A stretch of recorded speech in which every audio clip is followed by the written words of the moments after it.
Shalom. Shalom. Apa kabar pejuang Kristus? Apa kabar pejuang Kristus? Semangat, harus semangat. Kalau udah semangat, bukan. Hari ini saya melihat song leader singernya rohnya menyala-nyala. Saya bersyukur bisa berada di tengah-tengah orang-orang luar biasa yang punya cinta kasih sama Tuhan itu luar biasa. Saudara, mungkin kalau kita dengan dengar istilah perkataan saudara seiman. Istilah saudara seiman itu sudah sering dan akrab kita dengar dalam telinga kita. Kenapa dikatakan saudara seiman? Kata saudara sini sebetulnya nggak sama dengan sebutan-sebutan yang pada umumnya di rapat-rapat, di ceramah-ceramah, di seminar-seminar kan sebutan saudara. Sebutan saudara itu seingat saya beberapa tahun yang lalu saya lupa, memang pernah dihimbau untuk dipakai di segala kalangan tingkatan dari yang paling bawah sampai presiden. Sehingga sesungguhnya sebutan Bapak Presiden itu sebetulnya sudah bukan dilarang. Sudah dianjurkan pakai sebutan tetap saudara presiden. Jadi istilah umum. Tapi untuk kita saudara seiman, kalau kita dengar kata saudara seiman, berarti kita ini juga terikat dalam satu anggota keluarga. Setuju? Kalau kita mengatakan dulu kita saudara, maka kita ini adalah ada satu dalam satu ikatan keluarga. Keluarga apa? Keluarga apa? Keluarga Allah. Ada yang menyebut keluarga Allah, ada yang menyebut keluarga Tuhan. Seperti pujian mengatakan, ku cinta keluarga Tuhan. Sebutan keluarga Tuhan. Ada sebutan keluarga Allah. Tapi saya ajak saudara untuk lebih teliti dengan Alkitab. Di Alkitab kita, sebutan keluarga Allah itu hanya ada 2 kali. 2 kali disebut. Dan tidak disebutkan keluarga Tuhan. Saya nggak bilang salah. Perhatikan penggunaannya. Allah itu berbicara tentang pribadi. Dalam bahasa Yunaninya Theos. Dalam bahasa Ibraninya Yahweh. Yang jelas pernah dikatakan sebutan ini ketika Musa tanya, siapa engkau? Dia katakan, aku adalah aku. Itu berbicara tentang pribadi. Dan itu sebutannya pakai Yahweh. Dan kalau di Perjanjian Baru, Theos. Sementara kalau kita ngomong soal Tuhan, Tuhan itu berbicara tentang posisi. Posisi sebagai penguasa, pencipta, itu Tuhan. Jadi kalau dalam bahasa Yunaninya pakai kata kurios. Nah, kita harus tahu sehingga jangan sampai kita ini ketika nyebutkan gabung ini sering keliru. Kalau ada sebutan Allah Bapa, Allah Anak, Allah Roh Kudus itu betul. Tapi tidak ada sebutan Tuhan Allah. Tuhan Allah itu sebelum masih banyak digunakan orang, khususnya orang-orang yang tidak kenal Tuhan. Tidak ada namanya Tuhan Anak. Yang ada Tuhan Yesus. Tuhan Roh Kudus itu karena Roh Kudus itu diapa-apakan tetap pakai kata Roh Kudus sehingga nggak tahu posisinya. Umum dia. Jadi jangan sampai kalau kita ingin menyebutkan sesuatu yang lain supaya dengar yang lain, penggabungannya salah. Bukan salah, kurang tepat. Ya, jadi kita harus mengenal benar ini. Kembali saya kepada istilah keluarga Allah. Keluarga Allah itu disebutkan 2 kali di Alkitab seperti tadi. Karena cuma 2, saya akan bahas satu persatu. Yang pertama ada di Efesus 2 ayat 19.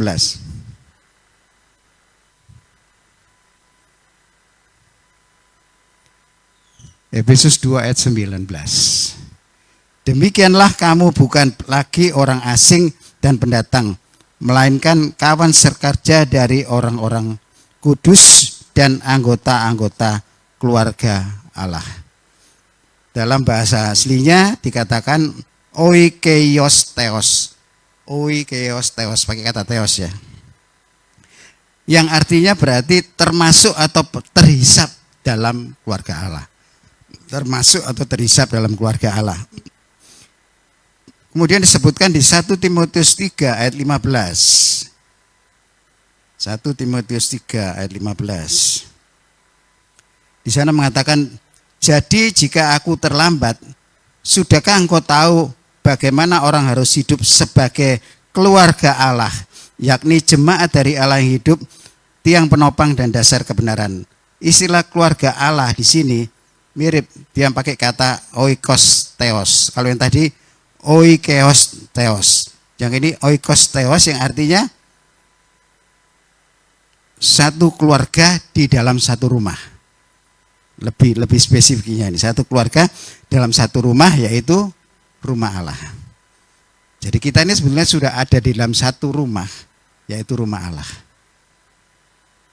Jadi supaya kita lebih jelas lagi, posisi kita ini, saya dengan di antara saudara itu posisinya seperti itu. Walaupun bukan secara gen ya, secara keturunan masing-masing punya keluarga masing-masing. Tapi di dalam keluarga Allah, posisi kita itu seperti itu. Nah, kalau kita sudah disebutkan sebagai keluarga Allah, harus ada satu hal yang tidak boleh lepas, yaitu proses saling. Proses saling, saya katakan di sini proses saling. Yang bisa dikatakan kalau kita ini sepihak, tidak saling, berarti kita bukan keluarga Allah. Perhatikan ini kuncinya. Kalau kita tidak ada proses saling di antara kita, maka kita ini bukan keluarga Allah. Proses saling di sini maksudnya proses timbal balik. Misalnya saling memberi, tapi ingat ya, saling memberi ini bukan balas berbalas, tapi memberi karena membutuhkan. Semua kan punya kebutuhan. Lah, kita memberikan kebutuhan, saling memberikan kebutuhan. Bukan saya kalau sudah ngasih, wah saya harus balas sih, saya punya hutang. Bukan itu maksudnya. Proses salingnya adalah proses saling karena dasar kebutuhan. Seperti apa? Saling mengasihi, saling melayani, saling membantu, saling memperhatikan, saling memaafkan, dan lain-lain. Itu secara umum. Tapi demikian juga halnya, kita sebagai keluarga Allah, kita juga harus saling melayani, saling membangun atau saling menguatkan, saling memaafkan, dan lain sebagainya. Itu harus ada di antara semua anggota keluarga Allah. Siapa di sini anggota keluarga Allah? Angkat tangan.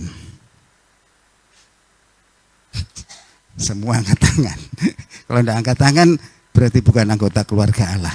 Kalau bukan anggota keluarga Allah, anggota keluarga siapa? Jawab sendiri.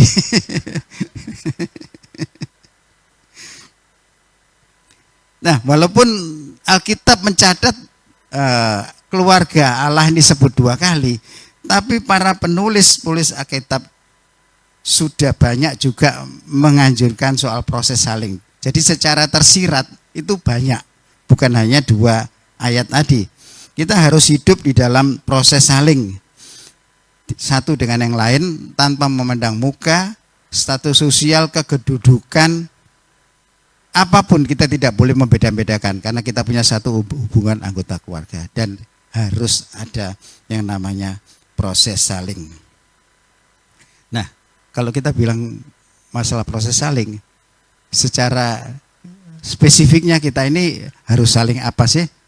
Kita akan belajar dari Alkitab yang ditulis oleh Rasul Paulus kepada jemaat di Galatia. Di Galatia 6 ayat 1 sampai dengan 10. Kita buka Alkitab kita atau tab di Galatia pasal 6 ayat 1 sampai dengan ayat yang ke-10. Kalau sudah katakan amin. Belum semua. Amin. Oke, kalau sudah saya undang saudara bisa bangkit berdiri, kita akan saling membaca. Saya ayat 1, saudara ayat 2, dan seterusnya sampai nanti di ayat yang ke-10 Kita nanti akan baca bersama-sama. Perikopnya berbunyi, saling membantulah kamu. Saudara-saudara, kalaupun seorang kedapatan melakukan suatu pelanggaran, maka kamu yang rohani harus memimpin orang itu ke jalan yang benar, ke dalam roh lemah lembut, saling menjaga dirimu sendiri, supaya kamu jangan kena pencobaan. Ayat 2.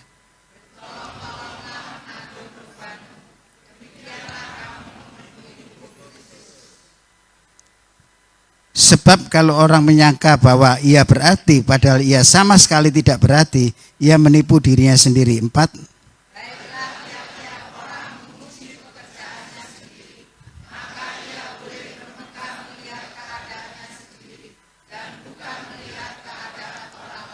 Lima, sebab tiap-tiap orang akan memikul tanggungannya sendiri. 6.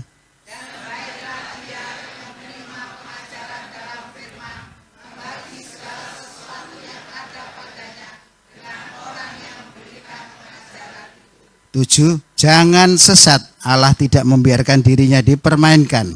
Karena apa yang ditabur orang itu juga yang akan dituainya. 8.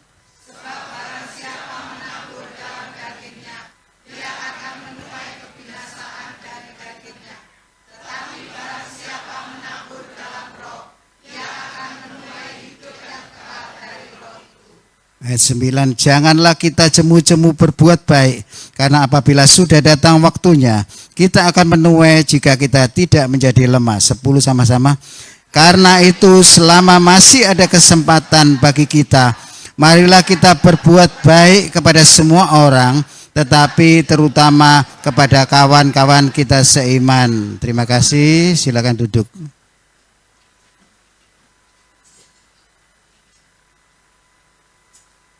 Di sini Rasul Paulus menghimbau pada jemaat Galatia sebagai anggota keluarga Allah ada proses saling antara sesama anggota jemaat sebagai keluarga Allah.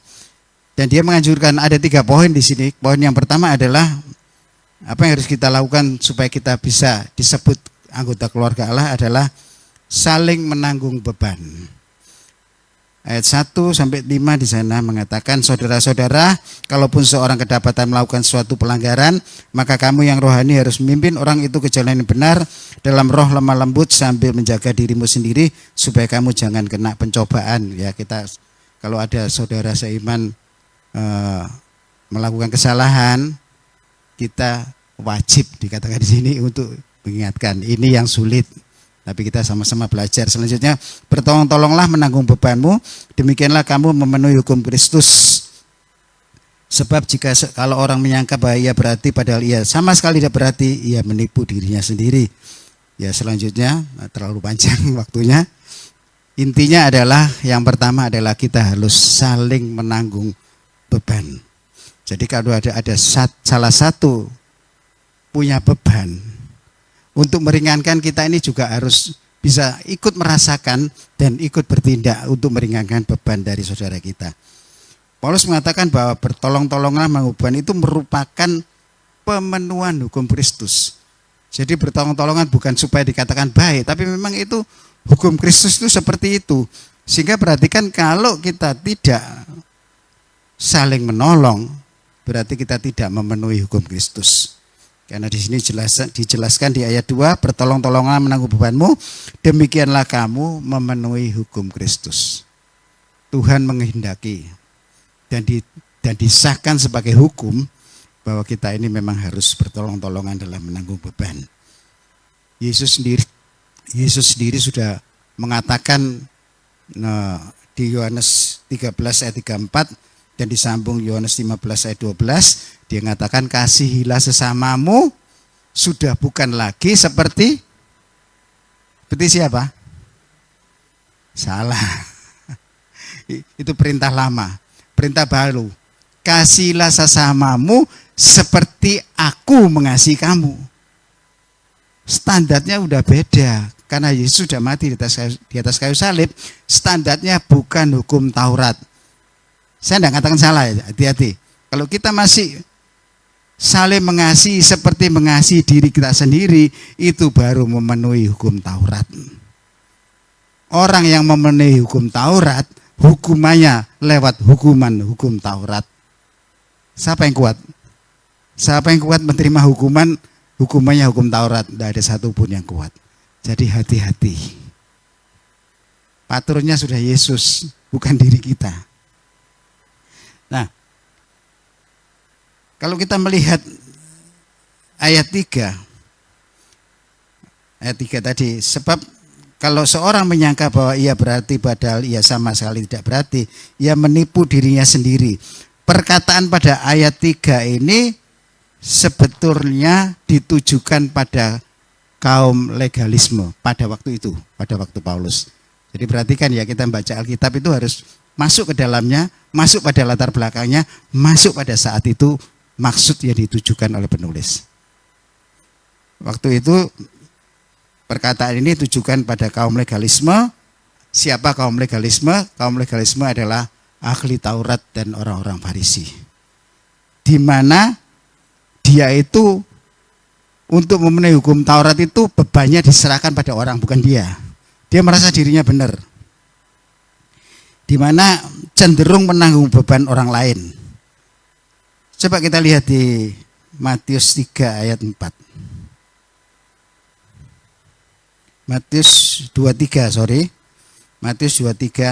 ayat 4. Ini yang dilakukan oleh kaum legalisme.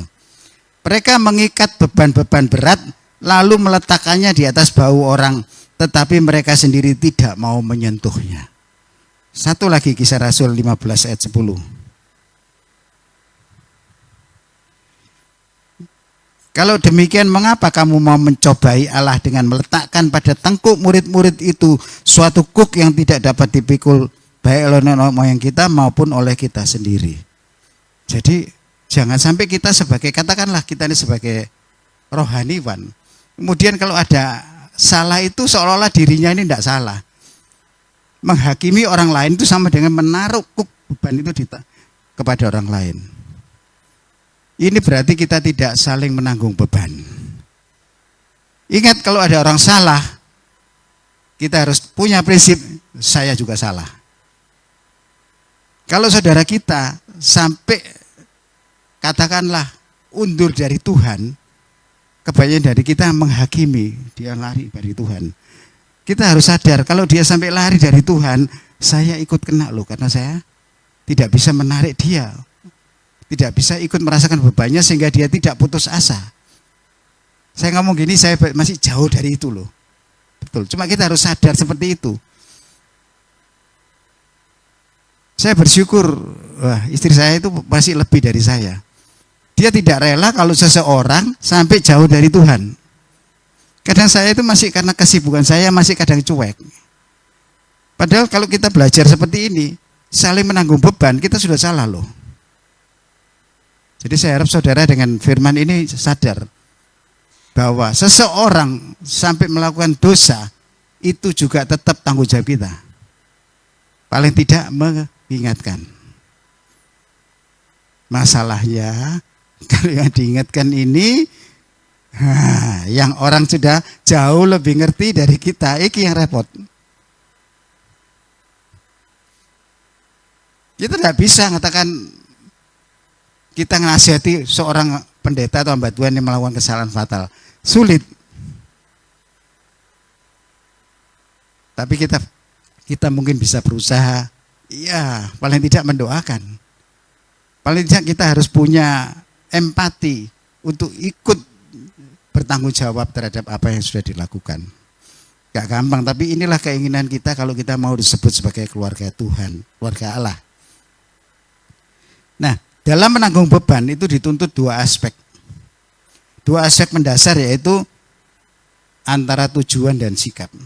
Kalau kita bicara masalah tujuan, kita menanggung beban bertujuan untuk kebaikan orang yang kita tolong. Ya. Jadi perhatikan, kita ini nanggung beban, ikut nanggung beban tujuannya untuk kebaikan orang yang kita tolong.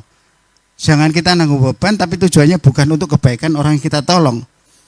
Itu konyol namanya. Orang yang terjatuh atau terpuruk, kita harus punya tujuan untuk mengangkat dia kembali bangkit. Jadi jangan sampai ada orang terjatuh dan terpuruk. Kebanyakan dari kita ini bahasa Jawanya nyukurno, bahkan menghakimi. Salah, malas ke gereja, kena malapetaka, iya itu sudah upah, itu akibatnya. Tidak boleh seperti itu. Kalau kita melihat ini tidak boleh. Jadi kita harus punya tujuan. Kalau kita menanggung beban, itu juga demi kebaikan dia, bukan malah menjerumuskan dia, bukan malah membuat bebannya semakin berat. Kita harus bisa mampu membuat dia bangkit dan bersemangat kembali. Yang kedua, sikap. Tentang sikap, kita menanggung beban bukan untuk menjadikan diri kita lebih baik. Ya, jadi jangan sampai kita ini nolong orang supaya aku dikatakan baik. Berarti ada tuntutan dalam diri kita, kalau sampai orang itu tidak membalas seperti apa yang kita lakukan, kita jadi kecewa. Bukan itu. Jadi kita menanggung beban dengan sikap yang tulus dalam roh, lemah lembut, dan bukan dengan kesombongan yang arogan atau menghakimi. Perhatikan dengan sikap. Kita tujuan tadi juga sudah harus hati-hati, perhatian juga dengan sikap. Keluarga Allah diperintahkan untuk bertolong-tolongan menanggung beban sesamanya, bukan untuk mengambil alih tanggung jawabnya. Perhatikan ayat 5 ya. Ayat 5. Bentar. Sebab tiap-tiap orang akan memikul tanggungannya sendiri. Kita nolong, tapi perhatikan ini, sebab tiap-tiap orang harus memikul tanggung jawabnya sendiri. Jadi ketika kata beban ya dalam ayat 2, itu berarti beban yang berat ya.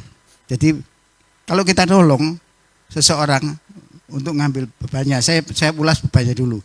Yang dimaksud beban di sini adalah beban yang berat, sedang kata tanggungan dalam ayat 5 menggambarkan ransel prajurit. Jadi kata itu arti di Indonesia ransel prajurit. Jadi beban, tiap-tiap orang akan memikul tanggungannya sendiri. Tanggungan itu beban, seperti orang memanggul ransel prajurit. Ada prajurit yang ranselnya ada tukang bawa ransel ada. Kalau raja ada ya. Kalau prajurit tak ada. Bagaimanapun ransel itu harus ya tanggung sendiri. Nah ini gambarannya ketika kita nolong seseorang, bukan berarti ranselmu tak pindah ke aku, bukan seperti itu. Ini perhatikan ya. Saya senang dengan gambaran dari seorang pendeta yang bernama Warren Wendell Wiersbe, seorang pendeta Amerika yang hidup di abad 20, memberikan gambaran yang menjelaskan prinsip itu. Bila mobil saya mogok, ini ya, kalau mobil saya mogok, saya akan minta tolong, mungkin saya akan minta tolong pada tetangga untuk mengantar anak saya. Tetapi ia tidak menjangkul jawab, tidak memikul tanggung jawab sebagai seorang ayah. Tanggung jawabnya hanya tolong antarkan anak saya ke sekolah. Itu yang bisa dia tolong. Tapi bukan berarti melepas tanggung jawabnya sebagai seorang ayah. Paham maksudnya saudara? Saya punya mobil saya mogok. Saya bisa minta tolong anakku antarkan ke sekolah. Tapi jangan suruh pikul tanggung jawabnya, nanti di sana kamu sangoni, di sana nanti apa semua tanggung jawab seorang ayah dipindahkan ke orang itu, bukan itu. Beban itu memang yang ada beban yang memang harus kita tanggung sendiri, yang tidak bisa dibisikkan orang lain.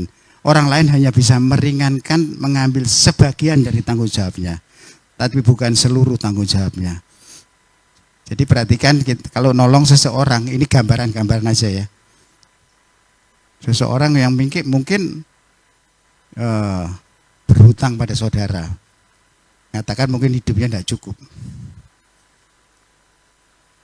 Dilakukan itu berkali dan saudara tetap menolong. Ini nggak tepat. Kalau memang dilihat orang ini memang butuh ditolong, lebih baik dia, saya senang seperti Pak Tio, maaf sebutkan nama, beri dia modal untuk dia bisa hidup. Itu mengambil tanggung jawab, tapi tidak semuanya, sebagian. Tetap orang itu harus bertanggung jawab untuk menghidupi dirinya sendiri. Jadi jangan salah. Kalau kita memberi bantuan pada seseorang tidak membuat dia itu mengangkat bebannya sendiri, malah semakin bergantung lah, ini yang celaka. Jadi kita harus mengerti seperti itu. Itulah yang dimaksud dengan saling menanggung beban. Itu yang pertama. Yang kedua, sebagai keluarga Allah kita harus saling memberkati hamba Tuhan. Ayat 6 dari Galatia. Dan baiklah dia yang menerima pengajaran dalam firman membagi segala sesuatu yang ada padanya dengan orang yang memberikan pengajaran itu. Hati-hati perkataan ini jangan salah, nanti saya jelaskan. Saya ulangi. Dan baiklah dia yang menerima pengajaran dalam firman, misalnya seorang pembicara membagi segala sesuatu yang ada padanya dengan orang yang memberikan pengajaran. Yang dimaksud di sini hamba Tuhan bukan secara liturgi. Kalau saya ngomong seperti ini secara liturgi, saudara pikir oh berarti kita saudara suruh berkati saya. Salah, ini bukan secara pribadi.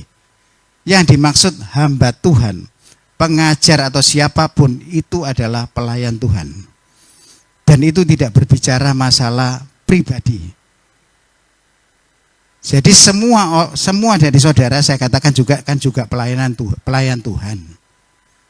Pelayan Tuhan itu wajib saling memberkati di antara sesama pelayan Tuhan atau hamba Tuhan. Bukan memberkati hanya sebagai hamba Tuhan secara liturgi. Enggak. Itu tidak ada di Alkitab, tidak ada. Bahkan Paulus memang pernah mengatakan bahwa seorang hamba layak untuk menerima upahnya. Ya, itu betul, itu untuk liturginya. Tapi secara umumnya dia buktikan dengan dirinya sendiri. Paulus justru bergerak dalam usaha untuk memberkati hamba Tuhan. Dia sendiri seorang hamba Tuhan. Inilah yang dinamakan proses saling memberkati. Di antara sama pelayanan juga kayak gitu. Kita semua pelayan Tuhan di sini, bukan hanya yang melayani ibar, bukan hanya yang song leader, singer, WL yang disebut pelayan Tuhan, tapi setiap orang yang hadir di dalam ibadah itu pelayan Tuhan. Dan itu dihimbau untuk saling memberkati. Prinsip saling terlihat jelas dalam kegiatan persekutuan rohani keluarga Allah. Ya, persekutuan itu diterjemahkan oleh lembaga Alkitab dengan kata membagi. Kata membagi itu dalam bahasa Yunani adalah koineo, yang salah satu artinya adalah pembagi. Jadi kita hidup dalam sebuah persekutuan. Kata persekutuan itu kadang diartikan sebagai membagi. Harus ada saling membagi di antara sesamanya. Dalam sejarah kekristenan kita juga sudah tahu sejak dulu ketika berdirinya jemaat mula-mula. Kita sudah lihat di Kisah Rasul bahwa mereka itu hidupnya juga saling dan saling membagi. Bahkan hebatnya ketika mereka menjual tanahnya itu pun juga diserahkan di bawah kaki rasul-rasul untuk dibagi. Kehidupan mereka seperti itu. Mungkin sekarang sulit ya, tapi bagaimanapun juga prinsipnya jangan sampai hilang. Prinsip membagi itu harus tetap ada, berarti memberkati, saling memberkati pelayan Tuhan. Sekali lagi pelayan Tuhan ya. Kalau tidak mau melayani Tuhan, ya memang kadang-kadang nggak layak untuk dibantu. Jadi kita harus, makanya ketika kita menolong seseorang, kita juga harus tarik orang itu untuk juga menjadi mau melayani Tuhan. Bukan berarti melayani secara formal, enggak. Paling tidak dia hadir pada ibadah, itu sudah melayani Tuhan. Ya, belum yang lain-lain. Jangan sampai kita hanya nolong, tapi kita tidak untuk menarik dia untuk menjadi pelayan Tuhan.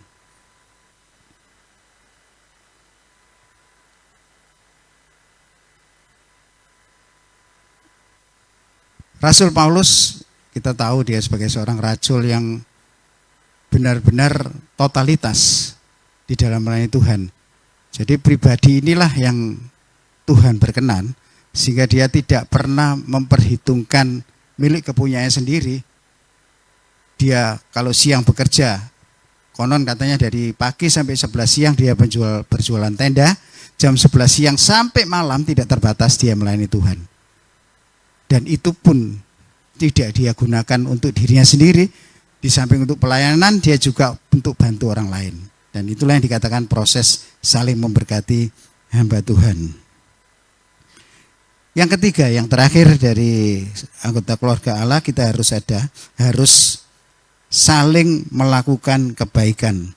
Ayat 7 sampai ayat 10 dari Galatia 6. Jangan sesat, Allah tidak membiarkan dirinya dipermainkan, karena apa yang ditabur orang itu juga yang dituainya. Tegas ya. Sebab barang siapa menabur dalam dagingnya, ia akan menuai kebinasaan dari dagingnya. Tapi barang siapa menabur dalam roh, ia akan menuai hidup yang kekal dari roh itu. Janganlah kita jemu-jemu berbuat baik, karena apabila sudah datang waktunya, kita akan menuai jika kita tidak menjadi lemah.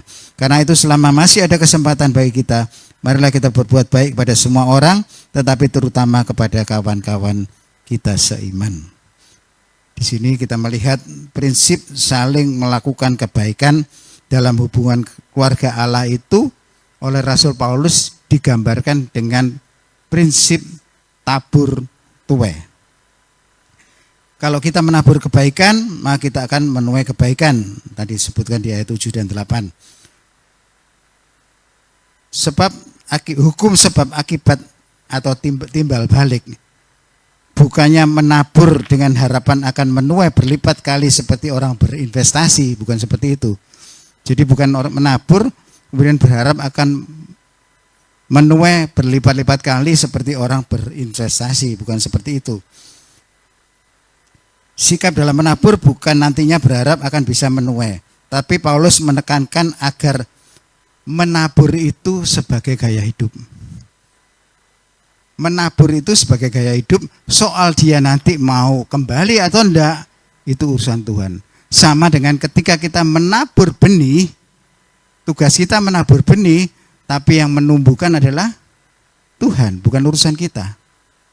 Karena ada banyak hal yang dalam diri kita ini yang membuat kita nantinya tidak bisa menuai. Jadi jangan dipatok dengan diri kita dengan diri kita sendiri kalau kita itu menabur harus menuai. Tapi menabur itu sebagai gaya hidup, dalam arti jadi orang yang suka memberi. Saya kadang-kadang tidak habis pikir dalam pikiran saya pada orang yang punya talenta seperti ini, kadang-kadang dirinya sendiri punya kekurangan, dia rela memberikan. Dan saya katakan saudara, jangan anggap itu hanya orang Kristen. Salah. Teman saya dulu waktu anak buah saya, teman kerja dulu, orangnya minus, sederhana. Tapi waktu itu saya mengadakan satu dana yang dikumpulkan untuk menyumbang orang-orang yang sakit, istilahnya dana sosial seperti itu ya, dikumpulkan di antara sesama karyawan, dan itu sukarela. Saya selalu terkejut kalau melihat orang ini di luar bulanannya loh, memberikan tambahan untuk orang yang menderita kekurangan itu. Saya tidak habis pikir, dia bisa besar sekali dia memberikan itu, padahal dia sendiri minus. Ini yang dimaksud gaya hidup memberi. Dan saya tahu itu roh yang menggerakkan. Tapi jangan pikir ya, ketika orang lain di luar kita melakukan kebenaran firman Tuhan, berkat itu pun juga ada kepada dia, selain keselamatan. Jadi jangan menghakimi. Orang di luar kita bisa diberkati, bisa, asal dia melakukan sesuai dengan firman Tuhan. Dan kita harus merasa malu kalau kita yang mengerti tentang keselamatan, tapi kita tidak melakukan sampai di situ. Kita harus berusaha. Saya sendiri berusaha. Dan saya bukan sampai punya gaya hidup memberi, belum, masih jauh. Tapi saya akan berusaha seperti itu, karena itu Tuhan yang menghendaki lewat firman-Nya. Bagaimana kita bisa menjadikan memberi itu sebagai gaya hidup. Dan di sini digarisbawahi di sini bahwa memberi itu Dikatakan terutama kepada saudara seiman, jangan salah. Nanti saudara dengan kata-kata ini akhirnya sudah tidak menghirukan saudara yang enggak seiman. Yang dimaksud seperti ini, kata-kata ini dimaksud adalah ketika kita diperhadapkan pada dua kejadian yang sama-sama terjadinya, sama-sama membutuhkannya, memang yang kita tolong adalah saudara seiman. Tapi kalau dalam keadaan biasa ada saudara tidak seiman membutuhkan, kita juga harus menolong. Amin. Yang amin berarti mau beri. Puji Tuhan. Jadi memberinya kita ini harus atas dasar kasih dan jangan atas dasar supaya kita disebut baik dan juga jangan atas dasar kewajiban. Bukan. Saudara belajar bagaimana sukacitanya ketika memberi seseorang dan itu mendatangkan sukacita bagi orang itu. Pernah merasakan? Itu luar biasa senangnya. Tidak bisa ditukar dengan yang lain. Ketika kita bisa menolong dan pertolongan kita itu benar-benar berguna bagi dia, itu senangnya bukan main.